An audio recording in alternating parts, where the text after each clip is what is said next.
In a quiet village nestled between green hills and thick woods, lived Samuel Wren, an old shoemaker. His silver hair curled softly, and his hands were gentle from years of work. His kind smile stayed bright, even in hard times.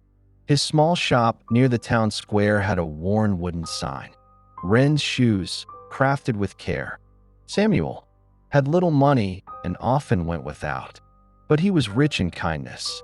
From dawn to dusk, he mended shoes, polished boots, and sewed soles. When a poor widow or barefoot child came, he helped for free. "Pay if you can, or not at all," he'd say, giving them fixed shoes. Rain dripped through his shop's roof. His dinner was simple bread and soup.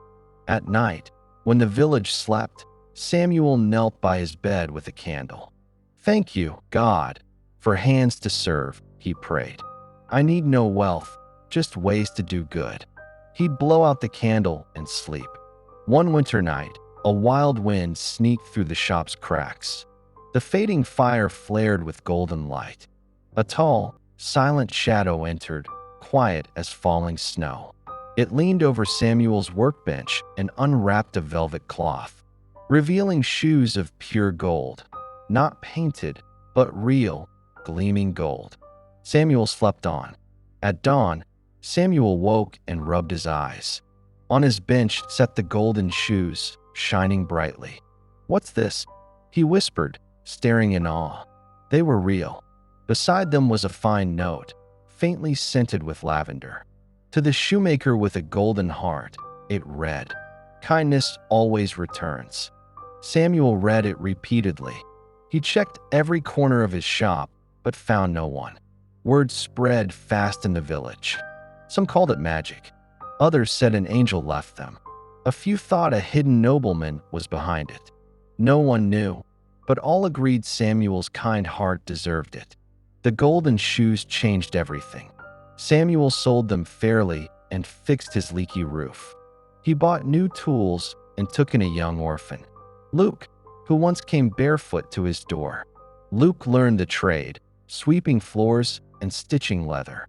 Samuel opened a kindness corner in his shop, giving free shoes to anyone in need, no questions asked. He made each pair with care, knowing every step taken in them led to a better life. "Each soul I sow lifts a soul," he told Luke, smiling. His shop hummed with grateful visitors from afar. Years passed, and Samuel's shop became well known. People traveled miles to buy his sturdy, heartfelt shoes. They shared tales of kindness and left extra coins for the kindness corner. Luke grew into a skilled craftsman, his once bare feet now proud. The village flourished with Samuel's example. Neighbors helped each other more. Wealthy travelers heard of the golden gift and visited the man who turned gold into goodness. Samuel stayed humble, his hands worn but his spirit youthful. The mystery guest remained unknown, but the gift grew like spring seeds. One cold winter night, like the one years before, Samuel sat by his fire. Now older, with whiter hair and slower hands, his heart remained young. Looking at the falling snow, he thought of the stranger. "Who were you?" he murmured. "You gave more than gold.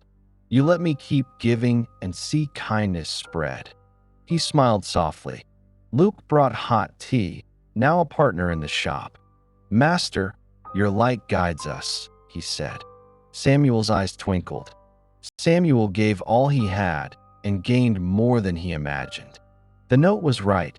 Kindness always comes back.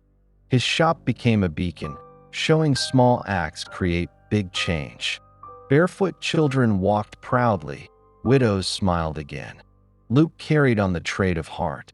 When Samuel passed quietly one dawn, the village mourned but celebrated. They placed golden-stitched shoes on his grave, a sign of love returned. Today, in that hill village, people still speak of Samuel Wren, the shoemaker whose golden heart shone brighter than any treasure.